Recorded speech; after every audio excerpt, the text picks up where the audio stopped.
એમાં વિગતો ઓલરેડી છાપામાં બધી આવી જ ગઈ છે કે 2 દિવસ બધાને જાણ કરવામાં આવશે અને 23મી તારીખથી ડિમોલિશન હાથ ધરવામાં આવશે.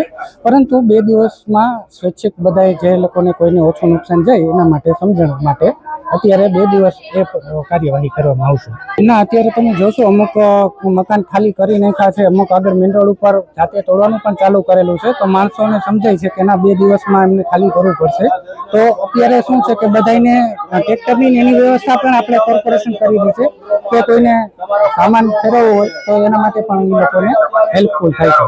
રાજકોટ મહાનગરપાલિકાના માનનીય કમિશનર સાહેબના આદેશ અનુસાર રાજકોટ મહાનગરપાલિકા દ્વારા જંગલેશ્વર વિસ્તારની ટીપી સ્કીમમાં જે કોઈ દબાણો થયેલા છે તે દૂર કરવા અર્થે વિવિધ 7 ટીમો બનાવી અને આજે જંગલેશ્વર વિસ્તારમાં આવ્યા છે અને સોમવારથી મેગા ડિમોલિશન કરવામાં આવનાર છે. એ પૂર્વે તમામ લોકોને અસરગ્રસ્તોને અમે સમજાવી રહ્યા છીએ કે તેઓ તેમની સ્વેચ્છાએ જે દબાણ છે તે દૂર કરી અને પોતાની જાનમાલ મિલકતનું રક્ષણ કરે. અને તેના સકારાત્મક ભાગરૂપે ઘણા બધા લોકો આપ જોઈ શકો છો કે અત્યારે પોતાની સ્વેચ્છાએ દબાણ દૂર કરી રહ્યા છે, મકાન ખાલી કરી અને રાજકોટ મહાનગરપાલિકાની ટીમને પૂરતો સહકાર આપી રહ્યા છે. જે લોકો દ્વારા આ દબાણ દૂર કરવામાં નહીં આવે સ્વેચ્છાએ અને રાજકોટ મહાનગરપાલિકા દ્વારા સોમવારથી મેગા ડિમોલિશનની કાર્યવાહીના ભાગરૂપે ઉચિત કાર્યવાહીને થકી એ તમામ દબાણો દૂર કરવામાં આવશે. રાજકોટ મહાનગરપાલિકા દ્વારા 7 બ્લોકની અંદર કામગીરી વહેંચવામાં આવી છે. 7 બ્લોકની અંદર ક્લાસ 1 કક્ષાના અધિકારીઓની લીડરશીપ હેઠળ વિવિધ ટીમો બનાવવામાં આવી છે અને તેઓ તેમની કામગીરી કરી રહ્યા છે. આ માટે સરકારશ્રીના બીજા વિભાગો જેમ કે પોલીસ ખાતું છે, બીજીવીસીએલ છે, ફાયર બ્રિગેડ છે અને અન્ય જે કોઈ વિભાગોની જરૂરિયાત છે તે તમામને સાથે રાખવામાં આવ્યા છે.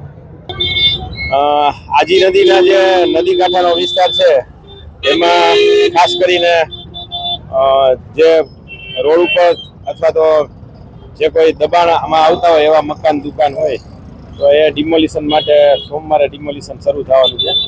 તો આ શનિ રવિ 2 દિવસ એ લોકોને બધા ડિપાર્ટમેન્ટ સહયોગ કરવા માટે થઈને અમને મદદ કરવા માટે થઈને અમે બધી ટીમો આવેલી છે.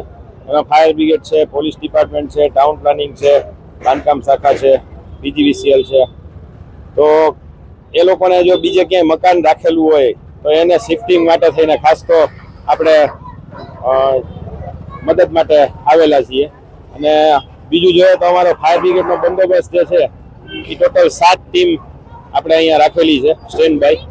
7 ફાયર ફાઈટર સ્ટેન્ડ બાય છે અને બાકીના જે ફાયર ઓપરેટર છે તો એ અમારા ફાયર એક્સટિંગ્યુશર સાથે છે.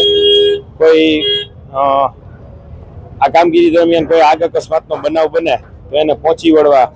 અસરગ્રસ્તોમાં ખાસ કરીને જે રોડ ઉપરના જે દબાણો છે એમાં તો ઘણા લોકો સાથ સહકાર આપે છે અને અત્યારે ટ્રેક્ટરથી સામાન પણ ફેરવવાનું શરૂ થઈ ગયું છે.